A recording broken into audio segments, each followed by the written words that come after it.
નમસ્કાર મિત્રો, Rahul tech official ચેનલમાં તમારું ફરી એકવાર સ્વાગત છે। મિત્રો, શું તમને તમારા લાઇટ બિલના મેસેજ મોબાઈલ પર નથી મળતા અથવા તમારો જૂનો નંબર બંધ થઈ ગયો છે? તો ગભરાવાની જરૂર નથી। આજના વિડીયોમાં હું તમને સ્ટેપ બાય સ્ટેપ સમજાવીશ કે કેવી રીતે તમે તમારા મોબાઈલ ફોનથી જ UGVSL બિલમાં નવો નંબર ઉમેરી શકો છો અથવા બદલી શકો છો। વિડીયો પૂરો જોજો જેથી કોઈ સ્ટેપ મિસ ન થાય।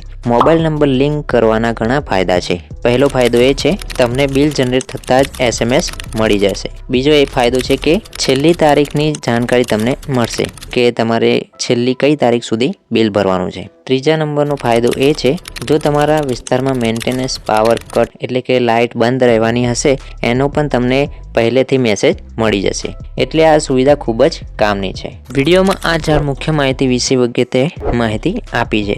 પહેલા નંબરમાં તમે તમારો નવો નંબર કેવી રીતે ઉમેરી શકો છો UGVSL બિલમાં। બીજા નંબરમાં છે તમે તમારો લિંક થયેલ નંબર કેવી રીતે બદલી શકો છો, એટલે કે તમારો નંબર પહેલેથી લિંક છે, હવે તમારે બીજો નંબર લિંક કરવો છે। ત્રીજા નંબરમાં છે કેવી રીતે જોઈ શકો છો તમારો લિંક થયેલ મોબાઈલ નંબર। તમને ખબર નથી કે UGVSL બિલમાં તમારો કયો નંબર લિંક છે તેની પણ જાણકારી વિડીયોમાં આપીશ। ચોથા નંબરમાં છે તમે તમારા ખોવાયેલ નંબરને કેવી રીતે બદલી શકો છો।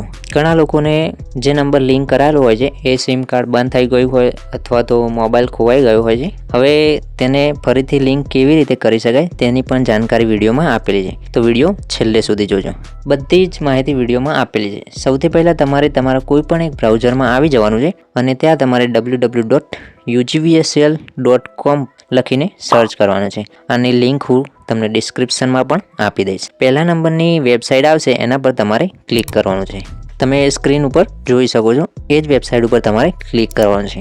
સૌથી પહેલાં વાત કરું કે તમારે નવો નંબર છે હજુ એક પણ વાર તમે નંબર લિંક કરાયો નથી UGVSL બિલમાં, એ તમે કેવી રીતે કરી શકો તેની પહેલાં માહિતી આપું।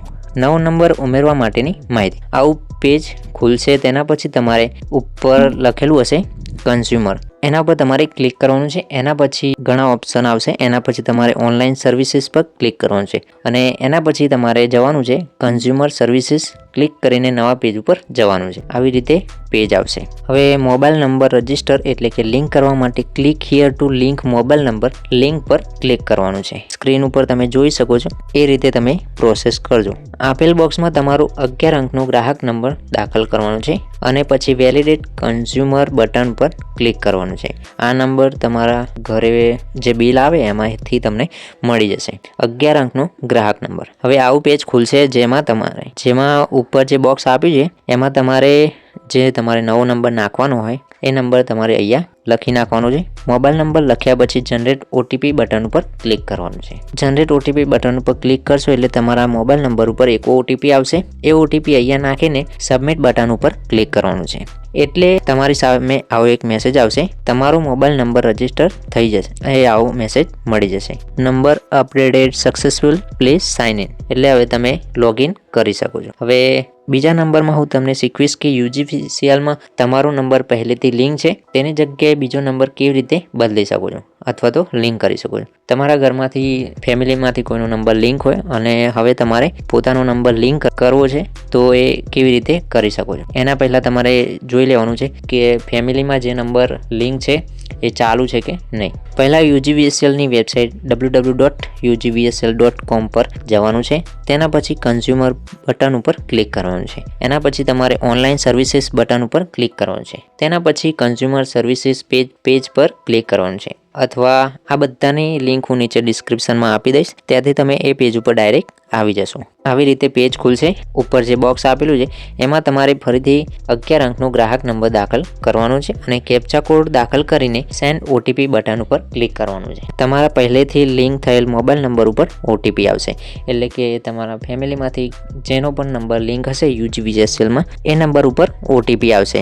OTP અહીંયા દાખલ કરીને તમારે સબમિટ બટન ઉપર ક્લિક કરવાનું છે, એટલે તમે લોગિન થઈ જશો। આ રીતનું પેજ આવી જશે અને નીચે લખેલું હશે વ્યૂ, એના ઉપર તમારે ક્લિક કરવાનું છે। ક્લિક કરશો એટલે આ મુજબનું પેજ આવી જશે, જેમાં તમારા બિલ વિશેની બધી જ માહિતી આવી જશે। કોના નામે છે મીટર, બધું જ અહીંયા બતાવી દેશે.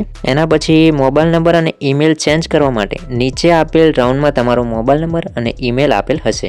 હવે મોબાઈલ નંબર અને ઈમેલ ચેન્જ કરવા માટે બાજુમાં આપેલ પેન્સિલના આઇકોન બટન ઉપર ક્લિક કરવાનું છે. એટલે તમે ઉપર સ્ક્રીન ઉપર જોઈ શકો છો 2 આગળના નંબર બતાવે છે, 2 પાછળના, બરાબર. એની બાજુમાં એક પેન્સિલનું આઇકન બતાવે છે. એ પેન્સિલના આઇકન ઉપર તમારે ક્લિક કરવાનું છે. ક્લિક કરશો એટલે હવે આ રીતે સ્ક્રીન આવશે, જેમાં તમારે જે મોબાઈલ નંબર દાખલ કરવો હોય તે મોબાઈલ નંબર દાખલ કર્યા પછી જનરેટ ઓટીપી બટન ઉપર ક્લિક કરવાનું છે. એટલે તમારા નવા, એટલે કે તમે જે નવો નંબર નાખશો એના ઉપર ઓટીપી આવશે.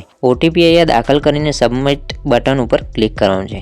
એટલે તમારો મોબાઈલ નંબર દાખલ થઈ જશે અને તમારો નવો નંબર બદલાઈ જશે. જે જૂનો નંબર હતો એ હવે નીકળી જશે. હવે ઈમેલ દાખલ કરવા માટે અથવા બદલવા માટે તમારે ઈમેલની બાજુમાં પેન્સિલનું આઇકન હશે, એના ઉપર તમારે ક્લિક કરવાનું છે. હવે તમારે જે ઈમેલ દાખલ કરવું હોય તે ઈમેલ દાખલ કર્યા પછી જનરેટ ઓટીપી બટન ઉપર ક્લિક કરવાનું છે. હવે તમારે જે પણ ઈમેલ આઈડી અંદર નાખવાનું હોય તે અહીંયા નાખી લેવાનું છે.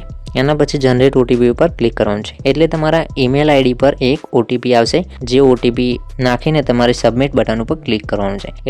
એટલે તમારું ઈમેલ આઈડી પણ બદલાઈ જશે. હવે વાત કરું કે UGVSLના બિલમાં તમારો કયો મોબાઈલ નંબર રજીસ્ટર છે તે ચેક કેવી રીતે કરવું. હવે તમને ખબર જ નથી કે મારો કયો નંબર અંદર લિંક છે, તો એની વાત વિડીયોમાં કરીશ. પહેલાં UGVSLની વેબસાઇટ www.ugvcl.com પર જવાનું છે. તેના પછી કન્ઝ્યુમર પર ક્લિક કરવાનું છે અને ઓનલાઈન સર્વિસીસ પર ક્લિક કરવાનું છે અને તેના પછી કન્ઝ્યુમર સર્વિસીસ પેજ પર ક્લિક કરવાનું છે. અથવા નીચે આ બધાની હું તમને લિંક આપી દઈશ ડિસ્ક્રિપ્શનમાં, ત્યારથી ડાયરેક્ટ તમે તે પેજ ઉપર આવી શકો છો. હવે મોબાઈલ નંબર ચેક કરવા માટે click here two link mobile number પર તમારે ક્લિક કરવાનું છે, જે બ્લુ કલરમાં આપેલું હશે. એના પછી તમારે આપેલ પેજમાં આ બોક્સમાં તમારો 11 અંકનો ગ્રાહક નંબર નાખવાનો છે. વેલિડેટ કન્ઝ્યુમર બટન ઉપર ક્લિક કરવાનું છે. એટલે જો તમારું ગ્રાહક નંબર સાથે કોઈ પણ મોબાઈલ નંબર રજીસ્ટર હશે તો આ મુજબનો મેસેજ બતાવશે અને તમારા મોબાઈલ નંબરના પહેલા અને છેલ્લા 2 આંકડા બતાવશે. અને જો તે મોબાઈલ નંબર તમારો હોય તો તમારે સાઇન ઇન બટન ઉપર ક્લિક કરી ઓટીપી વડે લોગિન કરવાનું રહેશે. જો તમારો નંબર ખોવાઈ ગયો હોય તો તમારે એકવાર તમારી નજીકની UGVSL ઓફિસ જવું પડશે. બાકીની બધી પ્રોસેસ તમે ઓનલાઈન કરી શકશો. જો તમને આ વિડીયોમાં આપેલી માહિતી મુજબ તમારો મોબાઈલ નંબર અને ઈમેલ દાખલ કરવામાં અથવા ચેન્જ કરવામાં કોઈ પણ પ્રકારનો પ્રોબ્લેમ આવતો હોય તો નીચે આપેલ કોમેન્ટ બોક્સમાં તમે અમને જણાવી શકો છો. મિત્રો, જો તમને આ માહિતી ઉપયોગી લાગી હોય તો વિડીયોને હમણાં જ એક લાઇક કરી દેજો અને આવી જ ટેકનિકલ માહિતી માટે મારી ચેનલ રાહુલ ટેક ઓફિશિયલને સબસ્ક્રાઇબ કરવાનું ના ભૂલ. મળીએ નવા વિડીયોમાં.